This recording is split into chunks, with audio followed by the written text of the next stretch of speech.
Okay, so I'm going to talk about fry management and food. I've covered my basic setup, which is what I've got here. Um, so, how about food? How do I feed them? What do I feed them? Um, now, what I will say is, and I emphasise um, in my previous video about the basic setup, I start with clean water. This is because newly hatched fry are very delicate for the first 2 weeks. Um, so if you got poor quality, poor water quality for any reason, highly probable you're going to damage the fry and may result in death of the fry.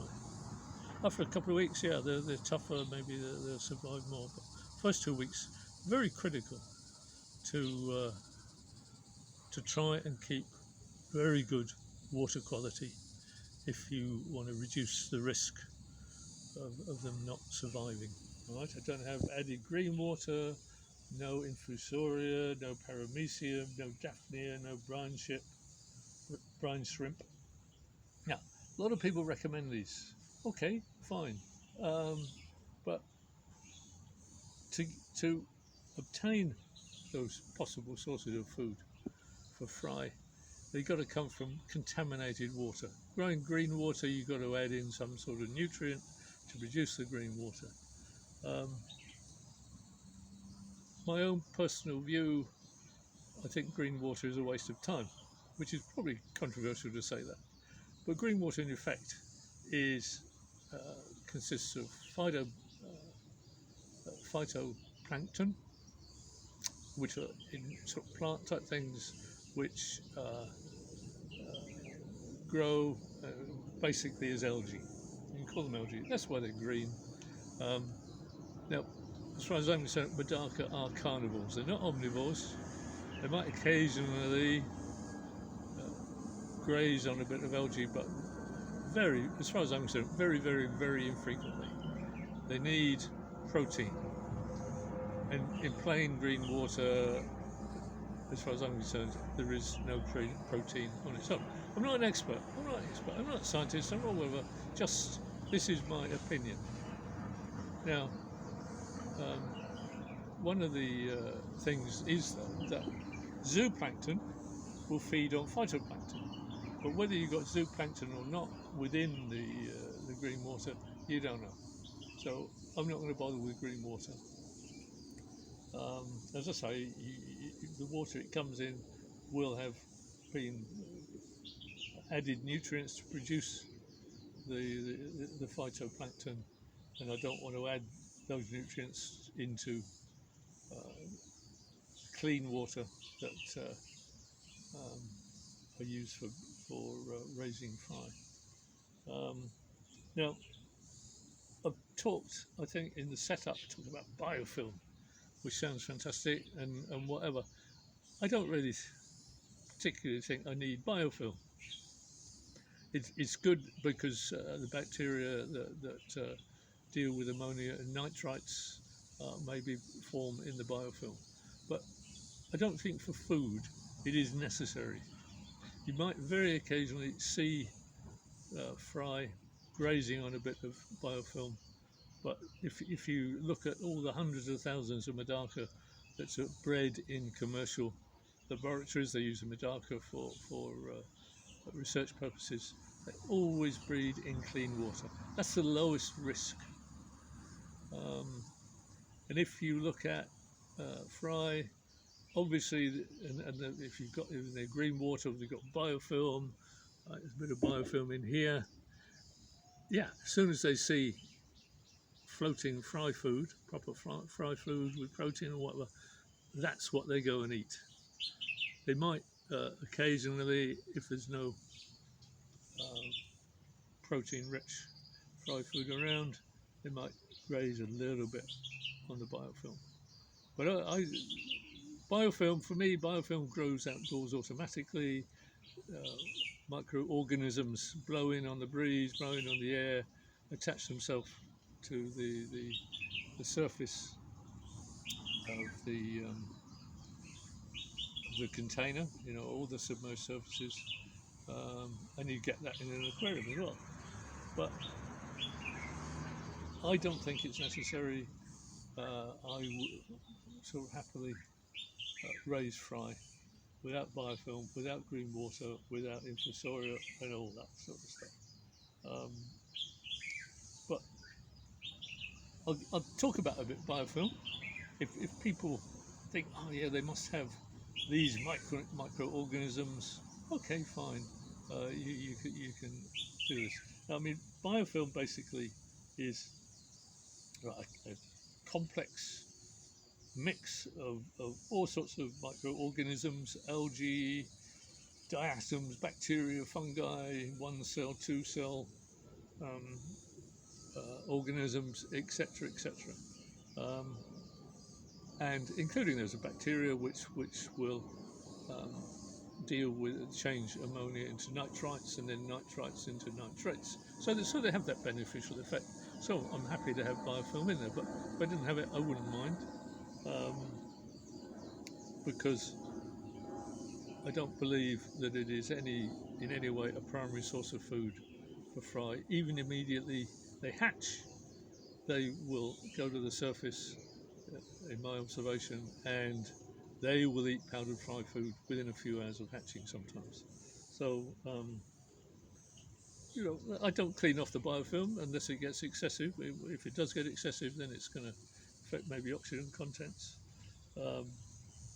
So, as I say, I'm not an expert, but I would have no problem raising fry without biofilm, without green water, just using powdered fry food, as they do in commercial laboratories and other places where they commercially raise MEDAKA for research purposes.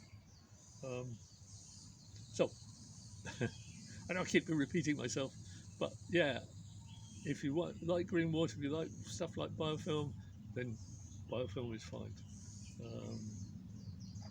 I just sort of add in my description of it here, if that's what people like. But I have it anyway, so I'm not going to clean it off. But if I didn't get any, then I wouldn't worry. But I need to feed powdered fry food at least twice a day, preferably 3 times a day. So to the extent that fry might get a bit of benefit from eating, grazing on a little bit of biofilm, then that is a backup if they don't get fed for a day.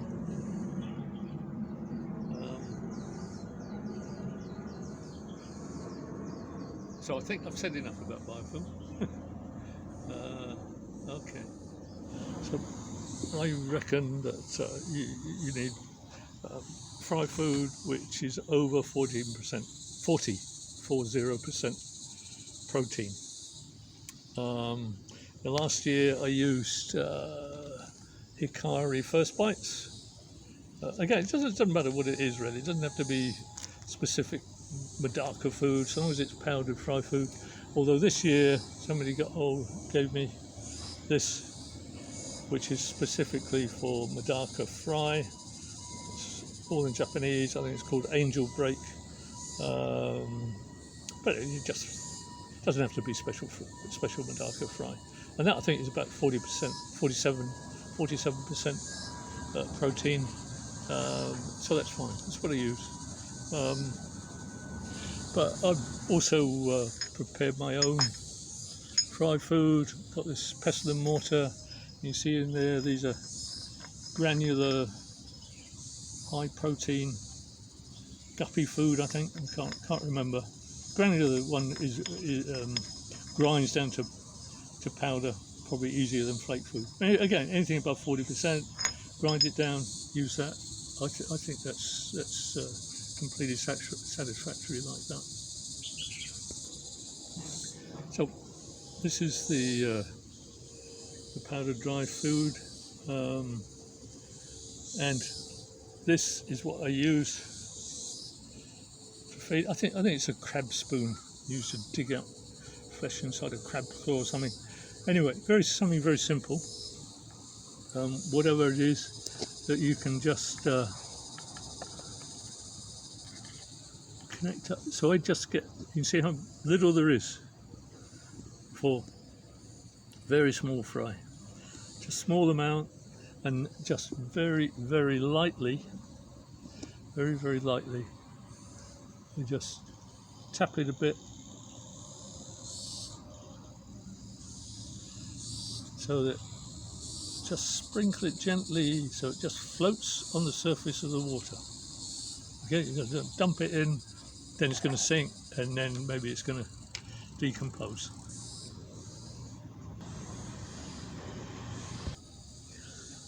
Maybe you can see the fry starting to feed on it. Some fry are either too weak or too dumb to come up to the surface to feed. If they've got microorganisms to feed on, okay. If they don't manage to feed at the surface, well, nothing much I can do about that. It probably means they wouldn't turn out to be very strong, healthy juveniles anyway. So feed like that 2 or 3 times a day, maybe more if I happen to be passing down this way and outside. As I say, I'm retired, so I've got time to keep an eye on what's happening. But sprinkling on like that, the food will stay there for quite a few hours. So you really don't worry too much about it decomposing. If it does, after a few hours I find it's still there, I use this, which is just to skim off a bit of surface. You just use to skim off the surface any excess food you think they're not going to eat, skim it off and throw it away. So that's it. It as I say, it floats for quite a long time, and usually they've eaten it anyway within a few hours. Now, supposedly fry don't need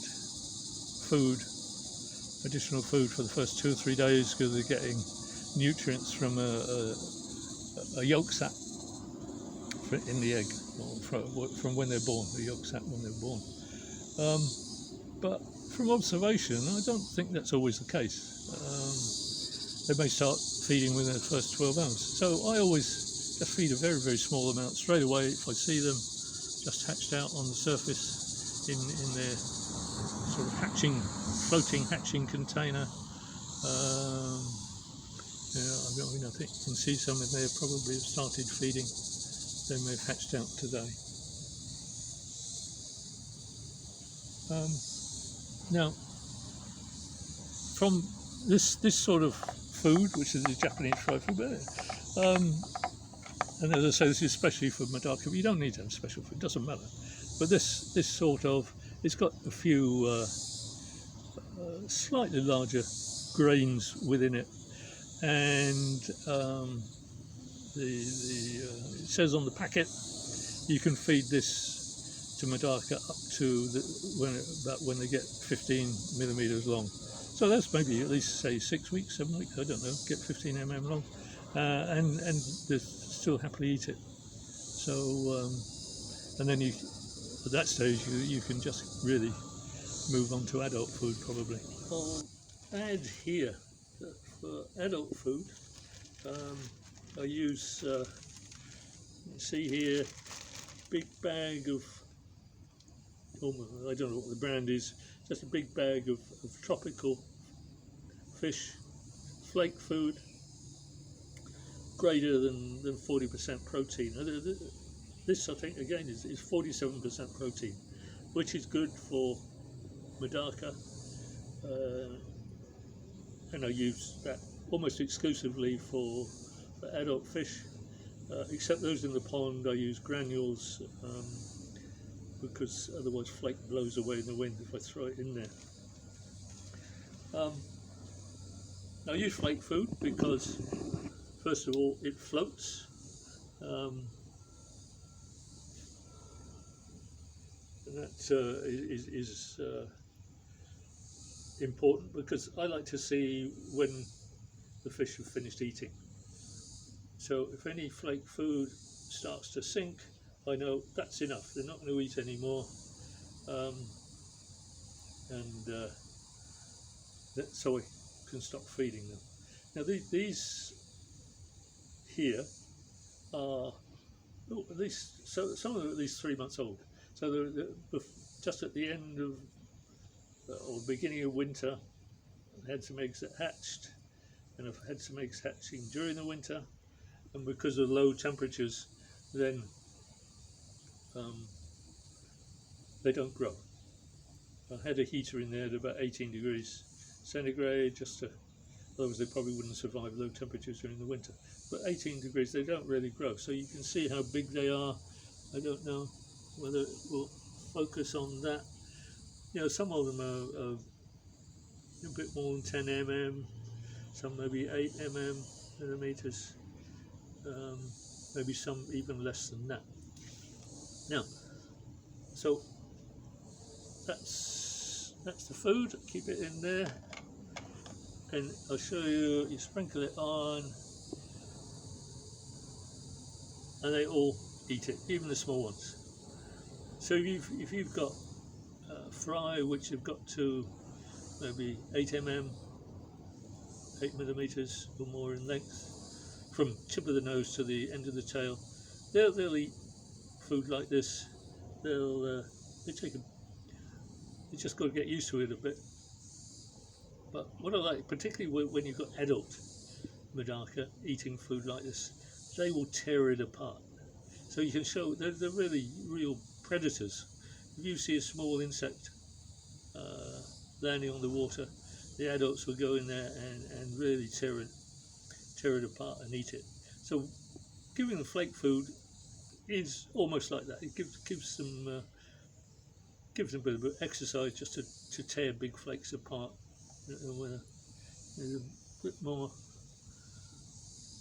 I think they've had more or less enough, but you can see even small ones are tearing it apart, and a small one there really ripping the flakes apart. It develops their predator instincts, I think. And so, as I say, you've got fry once they get to maybe 8 or whatever, something like that. They will eat adult food. But if you've got granular food, or then maybe they can't get their mouth around it. But they can tear apart flake food with no problem. As I say, sometimes they just need to get used to it a bit. Okay, so that's enough about food, I think. Can't think of anything else to say. Okay.